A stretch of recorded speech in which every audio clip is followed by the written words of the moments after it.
சென்னையில் 200 கோடி ரூபாய் முதலீடு செய்கிறது ஈட்டன் நிறுவனம். உலகளாவிய திறன் மையம் அமைக்கிறது அஷ்யூரன்ட் நிறுவனம். சிகாகோவில் முதலமைச்சர் மு க ஸ்டாலின் முன்னிலையில் புரிந்துணர்வு ஒப்பந்தங்கள் கையெழுத்து.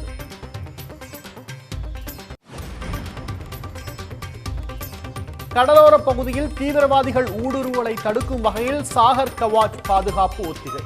நாளை மாலை 6 மணி வரை கண்காணிப்பு தொடரும் என போலீசார் தகவல்.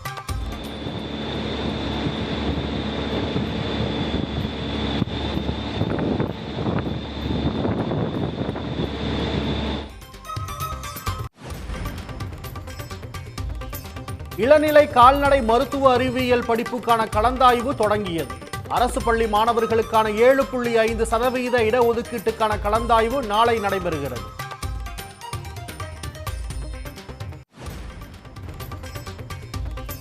திருச்சியில் தொடக்கப்பள்ளி மாணவிகளுக்கு பாலியல் தொல்லை கொடுத்த புகாரில் மருத்துவர் கைது. பள்ளியின் தலைமை ஆசிரியரான மருத்துவரின் தாயாரையும் கைது செய்து போலீசார் நடவடிக்கை.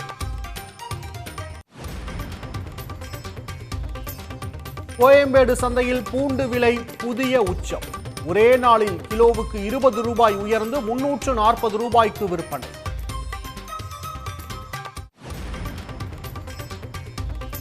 பாலியல் பலாத்கார குற்றச்சாட்டுக்கு நடிகர் நிவின் பாலி திட்டவட்ட மறுப்பு. நீதி கிடைக்கும் வரை தொடர்ந்து போராடப் போவதாக புகார் அளித்த நடிகை உறுதி.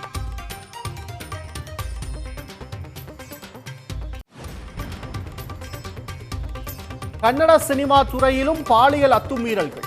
நடிகர்கள், இயக்குநர்கள், எழுத்தாளர்கள் உள்ளிட்ட 153 பேர் முதலமைச்சர் சித்தராமையாவுக்கு கடிதம்.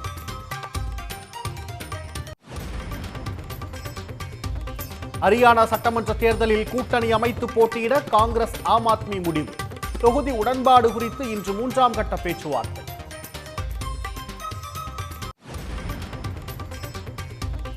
பிரியமானவளே சினிமா பாணியில் ஓராண்டு ஒப்பந்தம் போட்டு சேர்ந்து வாழ்ந்த பெண், ஆண் நண்பர் மீது பாலியல் புகார்.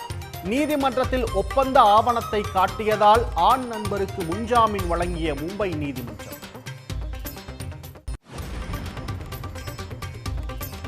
பாரா ஒலிம்பிக்கில் 3வது முறையாக பதக்கம் வென்றுள்ள மாரியப்பனுக்கு முதலமைச்சர் மு க ஸ்டாலின் வாழ்த்து. தனது சாதனைகளால் பலரும் ஊக்கமாக திகழும் தங்க மகன் என புகழாரம். உடனுக்குடன் செய்திகளை தெரிந்து கொள்ள சன் நியூஸ் பெல் ஐகானை கிளிக் பண்ணுங்க.